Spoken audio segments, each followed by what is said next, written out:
Sallu ala Nabi Muhammad. Terima kasih atas yang panjenengan sedekahkan. Mudah-mudahan Allah memberi rezeki yang berkah, berlimpah, dan memberi kemudahan segala urusan panjenengan semuanya. Kita kembali ke acara. Kita awali dengan pertanyaan pakai mic dulu ya, Bib ya. Kita pakai mic dulu ya, Bib ya. Tanya dari sini Bunda, dari sini Bunda. Dan ini, Bib ini bebas ya, Bib ya. Curhat boleh. Ini doa untuk ayahnya yang meninggal.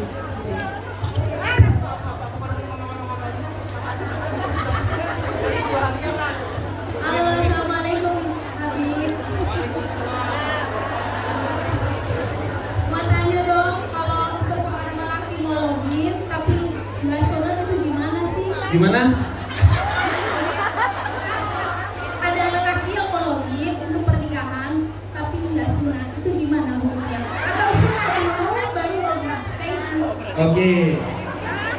Mungkin kita mau 3 pertanyaan dulu ya, biar gak ini. Saya sambil catat.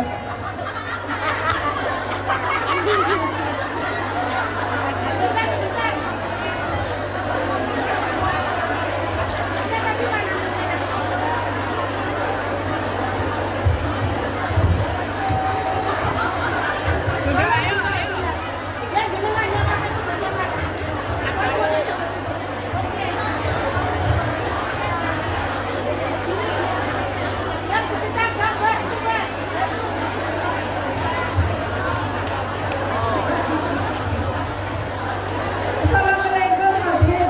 Izin bertanya, gimana hukumnya makan ayam? Ayam kan halal, tapi di sini nggak pakai Bismillah. Gimana kita makan terus? Kita makannya bismillah lah. Makanya tuh bismillah, Beb. Makasih, Beb. Yang kedua, gini, Beb. Kalau kita umrah tapi masih jadi KKN lagi, gimana pandangan Islam, Beb? Makasih.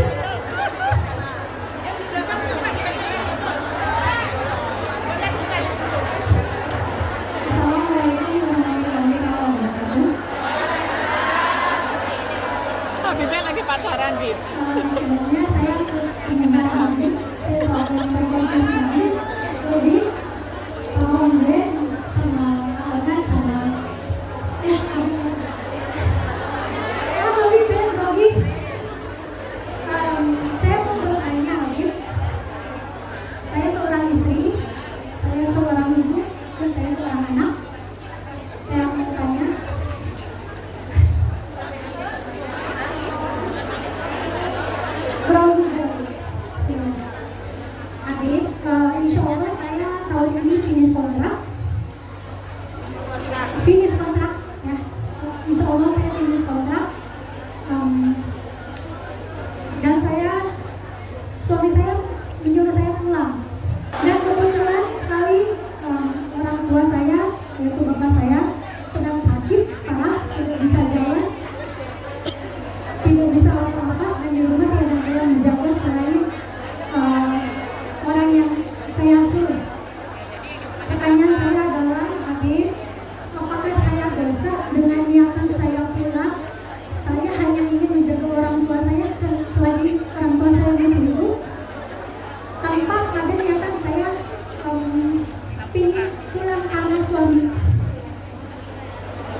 ya amit-amit atau saya yang meninggal duluan atau dia yang meninggal duluan, nanti itu akadnya gimana ya Bu? Keluarga kita bisa menagih ke keluarganya dia atau ke ahli warisan atau gimana Bu? Itu aja sih. Terima kasih. Assalamualaikum warahmatullahi wabarakatuh.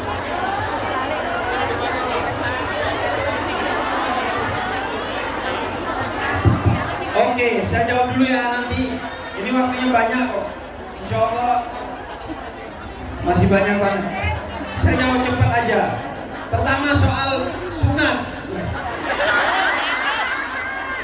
Ini ya, saya jelaskan hukum sunat terlebih dahulu. Sunat itu dalam madhab Syafi'i yang dianut oleh Muslim Indonesia mayoritas, maka hukumnya adalah wajib. Oke ya, dalam madhab Syafi'i hukum sunat bagi laki-laki itu adalah wajib. Dalam madhab lain itu sunnah muakkad. Artinya apa? Sunnah yang sangat amat ditekankan. Artinya sunat itu adalah perkara yang penting dalam Islam. Maka seorang yang masuk Islam sebaiknya kemudian dia disegerakan untuk sunat.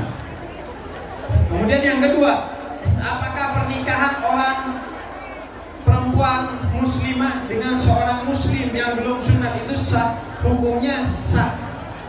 Karena sunat bukan salah satu dari syarat atau rukun pernikahan. Pernikahannya sah, tapi karena sunat itu wajib, maka pernikahan itu tetap diliputi oleh dosa. Karena itu dalam Islam sunat itu harus disegerakan. Kalau bisa sunat itu ketika masih kecil si anak itu, dibarengkan dengan akikahnya. Kalau tidak bisa, ya paling tidak sebelum balik. Kalau mu'alaf, ya disegerakan, karena itu bagian dari bukan hanya kewajiban dalam Islam, tapi kesehatan sebagai manusia. Karena kata Nabi Muhammad, seseorang itu sebenarnya sunnahnya dari Nabi Ibrahim. Sehingga kata Nabi Muhammad, seseorang itu ketika lahir dia tergadaikan kepada Tuhannya, kecuali kemudian diakikahi dan salah satunya yaitu disunati. Tapi bukan berarti pernikahannya batal. Karena gini ya, kalau pernikahannya tidak sah artinya hubungannya zina. Tapi pernikahannya sah, cuma ada dosa di dalamnya, yaitu hubungan yang tidak berbasis kepada sesuatu yang seharusnya dilakukan sebagai kewajiban, yaitu sunnah, sehingga ada dosa di sana. Dan sebenarnya isunya juga adalah tentang kesehatan. Itu soal sunat ya. Jadi saran saya adalah ya dia disegerakan untuk sunat.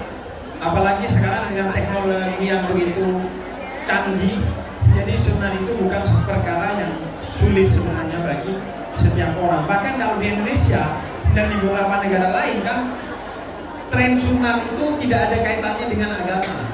Itu murni adalah tren kesehatan. Nah kemudian yang kedua, tadi soal ayam disembelih tanpa bismillah. Gini, mengucap bismillah dalam menyembelih hewan untuk dimakan dalam madhab Syafi'i itu sifatnya sunnah, bukan wajib.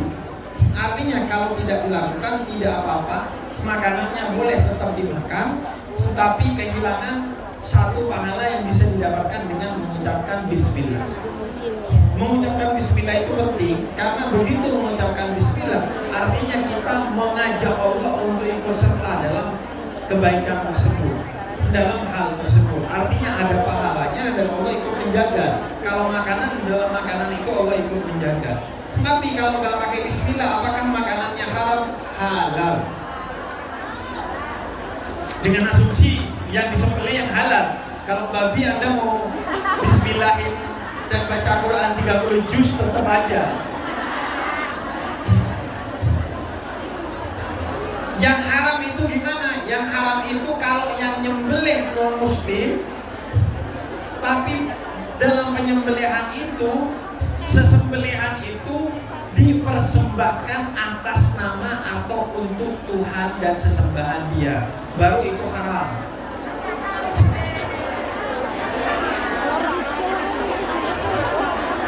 Bukan, memang tidak tahu ya, tapi selama itu disembelih bukan untuk sesembahan. Untuk sesembahan itu artinya gini, oh kambing itu disembelih di gereja di hari ini karena ada ibadah ini, itu nggak boleh dimakan oleh kita.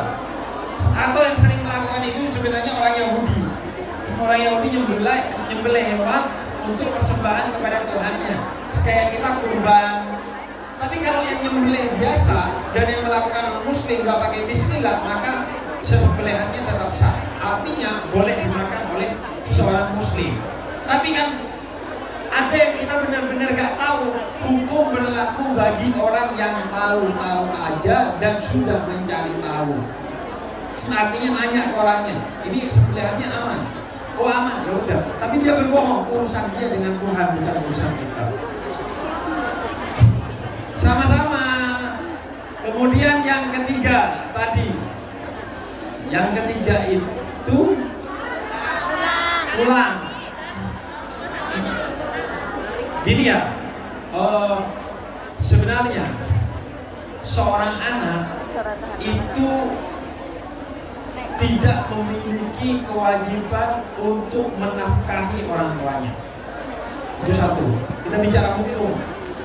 Ini juga berlaku bagi laki-laki. Misalnya laki-laki punya sepotong roti, ibunya kelaparan, ayahnya kelaparan, istrinya kelaparan, maka diberikan kepada istrinya. Karena kenapa? Kewajiban seorang suami menafkahi istrinya, bukan menafkahi orang tuanya. Bukan karena kejam, karena dalam Islam seorang anak itu tidak wajib memberikan nafkah kepada orang tuanya. Kalau dia ngasih ke orang tuanya, sifatnya adalah sedekah, dan itu yang terbaik. Karena kata Al-Quran, wal aqrabuna aula bil ma'ruf. Dalam ayat Al-Quran dikatakan orang terdekat kamu itu yang paling berhak atas kebaikan kamu.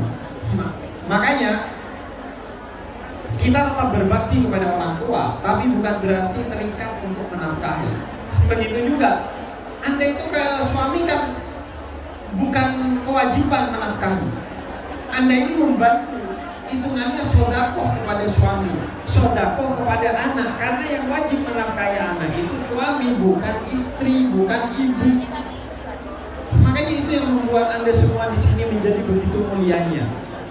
Nah, kalau orang tua sakit dan membutuhkan kehadiran kita, bahwa sebaiknya sebagai bakti seorang anak kepada orang tua, jika diizinkan oleh suaminya, maka dia harus pulang dan merawat orang tuanya, karena mereka yang paling berhak atas kebaikan kita.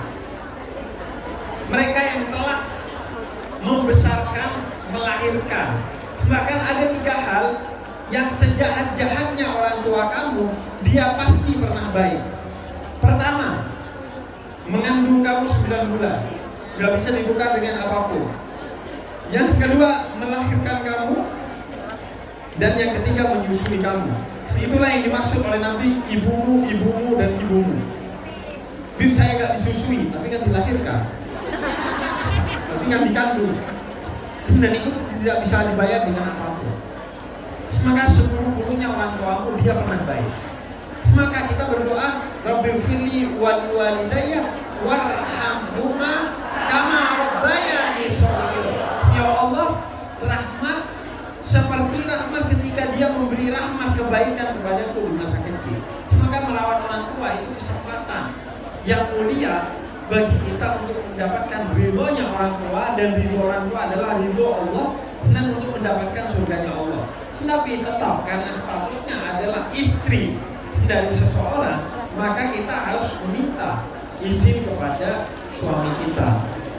Nanti apapun keputusan suami, ya kita lakukan sebisa kita. Kalau suami tidak mengizinkan, kita coba komunikasi. Kalau masih tetap tidak mengizinkan, ya kita lakukan apa yang bisa kita lakukan yang terbaik untuk kedua orang tua kita. Jadi pada prinsipnya begitu. Kalau antara suami bilang di sini atau kamu pulang merawat orang tua, Maka sebenarnya dua-duanya itu bukan kewajiban kamu. Pulang merawat orang tua bukan kewajiban kamu. Tetap di sini bekerja bukan kewajiban kamu. Maka ketika suami bilang, saya gak ridho kalau kamu pulang, gak ada urusannya dengan ridho kamu. Karena itu secara hukum bukan wilayahmu. Kalian kesini ini ya karena kebaikan kalian, bukan kewajiban kalian. Karena tidak ada ketaatan kepada suami. Yang ada itu ketaatan kepada Allah dan Rasulnya. Taat kepada suami kalau suami tidak melanggar Allah dan Rasulnya. Dan Allah tidak membebani kewajiban nafkah itu pada kita sebagai perempuan. Pada akhirnya, kalau suami bilang, oh kamu tetap di sini, itu bukan kewajiban. Kalau kamu mau pulang, maka pulang aja. Kalau kamu mau merawat, silahkan merawat. Tapi tetap harus minta izin kepada suaminya. Mau perempuan ini puasa sunnah aja harus izin ke suami. Mau keluar ke pengajian aja harus izin kepada suami. Itu yang tadi saya maksud dengan musyawarah. Kemudian yang selanjutnya utang. Tahu nggak? Ayat terpanjang dalam Al-Quran adalah ayat tentang hutang piutang. Utang piutang seharusnya dicatat dan diberi saksi. Bukan main transfer aja. Harus ada saksi. Karena kenapa? Karena yang utang biasanya pura-pura lupa kalau udah waktunya bayar. Yang kedua, utang dibawa mati. Bahkan kesyahidan tidak bisa menghapus beban utang. Naudzubillah, kalau kita punya utang dan kita mati gak ngasih warisan, maka utang itu akan abadi, akan sebagai tagihan dan beban kita di akhirat kelak.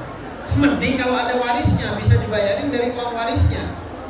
Tapi kan ini yang wajah-wajah yang kayaknya gak mau warisnya apa-apa ya. Maka jangan utang dibawa mati. Maka karena itu ya, utang itu bukan tradisi kita sebagai umat Islam. Sekarang itu aneh. Kita itu bikin kartu kredit itu kartu utang. Bukan tradisi kita. Tradisi kita jangan pernah utang kecuali untuk sesuatu yang darurat. Kenapa? Karena kalau utang itu boleh dalam Islam. Tapi kalau beli sesuatu pakai duit utang, beda dengan beli sesuatu pakai duit nabung. Kalau beli sesuatu pakai duit nabung, pas kita punya, mental kita di sana. Beli HP, dapat nabung. Ketika punya, mental kita memang mental pemilik HP. Tapi kalau beli HP dari hasil utang, pas pegang HP-nya, mental kita bukan mental pemilik HP. Karenanya minimal norak, maksimal sombong. Oke. Nah, maka ketika kita punya menghutangkan kepada orang lain, maka selama orang lain itu tidak membayar, maka selama itu juga akan menjadi pahala bagi kita untuk mendapatkan pahala dari orang itu sejumlah seolah-olah utang itu menjadi sedekah. Terakhir, kalau bisa mengikhlaskan, ya diikhlaskan. Tapi kalau gak ikhlas, ya jangan diikhlaskan. Makanya kalau gak kira ikhlas, jangan ngutangin. Kalau gak mendadak, kalau gak darurat, jangan utang. Apalagi pekerja yang berat di Hongkong seperti ini, jangan biasakan ngutang dan ngutangin orang. Iya. Daripada ngasih utang orang, mending bantu orang seikhlasnya. Daripada ngutangin gak ikhlas. Kesian soalnya. Aduh, udah kerja udah berat di luar negeri, ngapain masih ngutangin orang? Iya, kaki udah jadi kepala, kepala jadi kaki. Udah gak usah. Dan gak usah aneh-aneh, gak usah sampai yang ngutang-ngutang itu apa. Apa kebutuhan Anda? Kebutuhan, keluarga. Itu kan bukan kewajiban Anda. Anda bantu secukupnya, gak usah sampai utang. Ngapain sampai utang? Bukan tugas Anda itu. Suami kalau minta kiriman yang aneh-aneh, apa bukan tugas Anda? Tugas dia, yang utang dia, karena bukan tugas Anda. Tugas Anda adalah menghindar dari utang, karena utang gak bisa ditanggung oleh suami. Kalau Anda meninggal punya utang, tetap itu utang Anda, bukan meninggalkan utang pada suami. Jadi urusan utang begitu. Kalau bisa diikhlaskan, itu kemuliaan yang tiada terkira. Tapi kalau nggak ikhlas, ya udah selama masa tunggu, selama itu seolah-olah kita bersedekah sejumlah itu kepada orang tersebut. Kira-kira begitu. Gimana Bunda, mau baca ini atau? Oke ya, kita baca. Minta doa buat Habib Rifki tanggal 24 Agustus ke Hong Kong. Amin. Ya Allah. Itu doa apa promosi ya?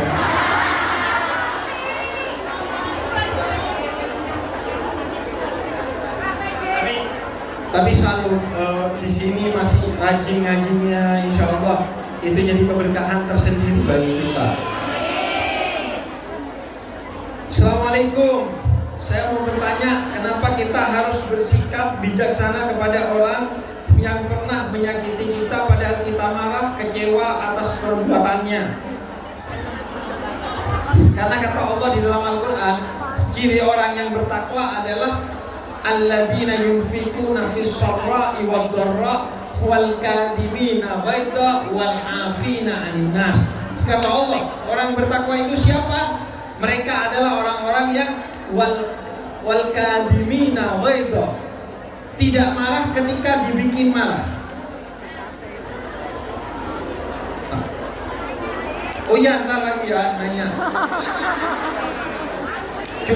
Cuma di Hong Kong loh Habib diinterupsi. Ya. Oke. Wal kadhimina ghaidha. Siapa orang yang bertakwa kata Al-Qur'an? Yang enggak marah meskipun dipancing marah. Yang kedua, wal 'afina 'anil nas. Memaafkan orang yang bikin dia marah. Dan yang ketiga, yunfikuna fis sarra'i wad dharra. Bersedekah kepada orang yang bikin dia marah. Kenapa? Karena kalau baik kepada orang baik itu biasa. Tapi kalau baik ke orang yang tidak baik itu luar biasa.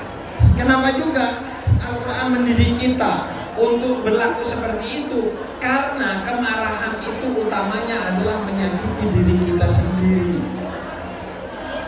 Menyakiti diri kita sendiri. Orang bisa bikin kita marah, tapi apakah kita akan marah atau tidak itu urusan kita. Marah akan membuat diri kita sakit dan akan membuat diri kita berdosa di hadapan Allah. Jadi gak ada baiknya. Berarti kita jangan marah, ya enggak. Kita kan manusiawi.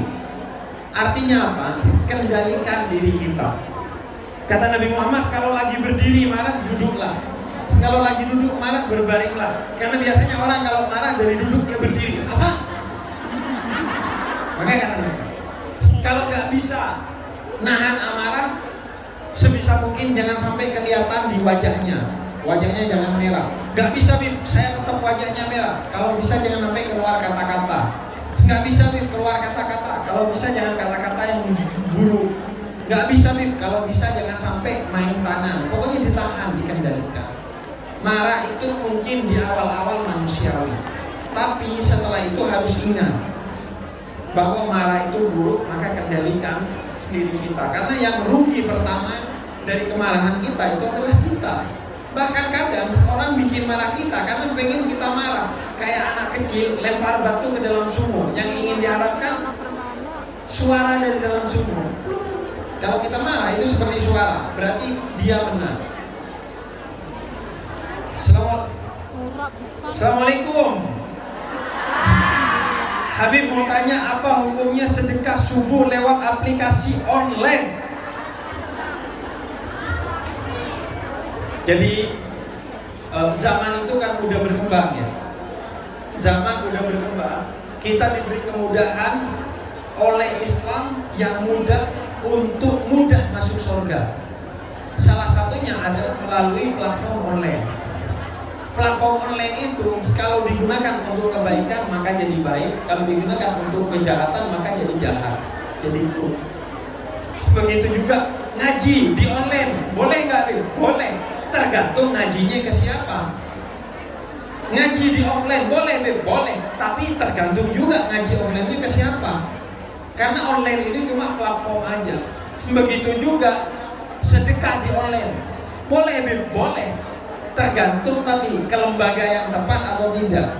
Kalau yang tepat, alhamdulillah, karena bisa jadi sedekahnya masih mengalir, orangnya sudah gak ada. Kan kadang kita tidur gak tahu besok kita bangun apa enggak ya. Kalau kita sudah auto bersedekah online subuh, alhamdulillah. Karena itu termasuk niatul mukmin, niat yang telah dihitung pahala. Akhirnya tetap mengalir jariahnya kepada kita. Karena jariah itu walaupun kita meninggal tetap berjalan pahalanya. Bib, saya mati dulu baru sedekah online-nya jam 4 auto debit, tetap jadi pahala. Jangankan saya yang sedekah, orang lain sedekah atas nama saya, kata Nabi diterima. Seorang datang kepada Nabi, Nabi, saya sedekah atas nama ibu saya yang sudah meninggal, nyampe enggak? Nyampe, kata Nabi.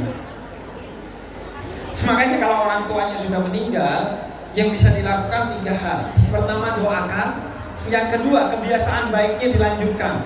Orang tua saya biasa sedekah subuh, tetap sedekah subuh atas nama orang tua.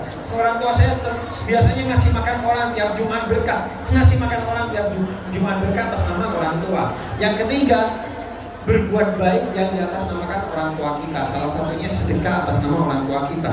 Enak dong yang dapat pahala orang tua kita? Enggak. Kata Allah, kita juga akan dapat pahalanya dari sedekah yang kita lakukan atas nama orang tua. Justru enak, double pahalanya. Bib, apa hukumnya kita bersedekah dengan nama hamba Allah tetapi kita minta doa untuk orang tua yang sudah meninggal? Seperti yang saya jelaskan barusan, saya ini ada wali-walinya kayaknya.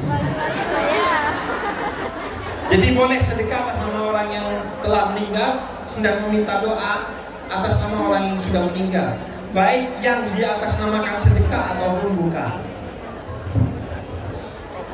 Bib, titip doa buat almarhum bapak saya atas nama Bapak Bu Iman, ilaruh Bapak Bu Iman, wa walidina wa walidikum wa amwatana wa amwatakum wa amwatil muslimina amah, atas nama Bapak Bu Iman, dan kepada orang tua kita semua, kepada guru-guru kita, kepada keluarga kita, dan kepada para muslimin wal muslimat wal mu'minin wal mu'minat. Al-Fatihah.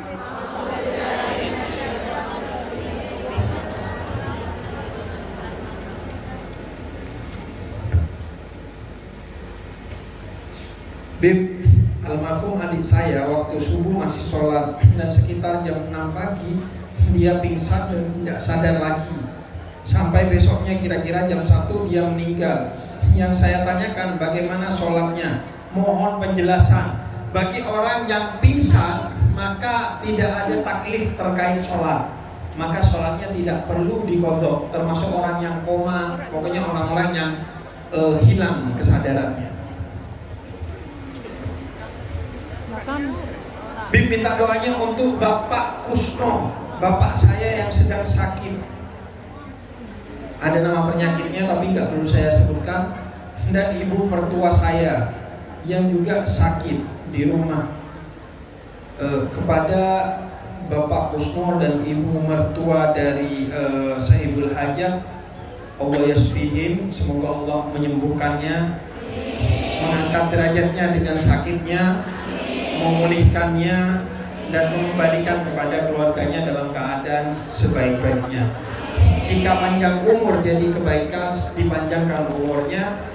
Jika dengan rasa sakit menjadi kebaikan, semoga Allah memberikan kebaikan kepadanya. Al-Fatihah.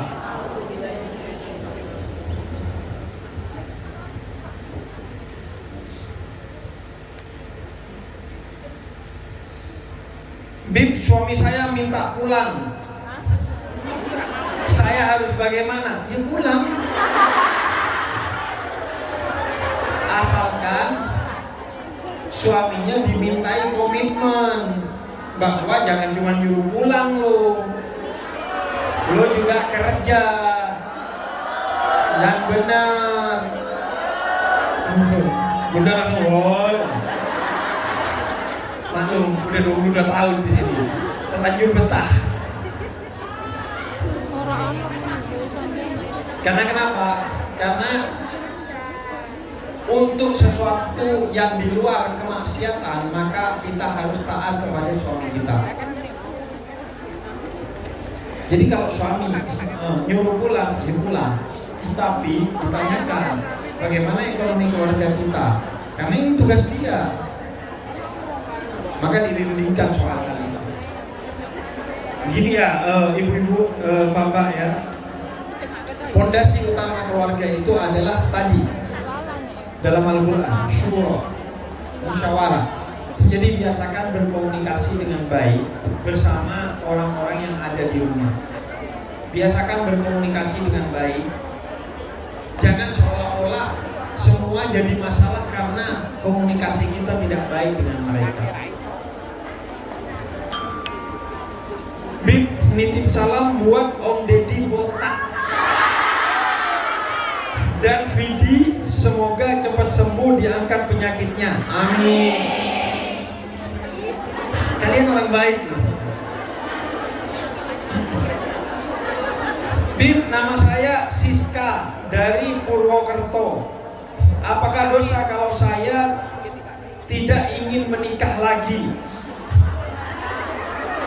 Karena sudah terlanjur nyaman dengan kesendirian. Terima kasih.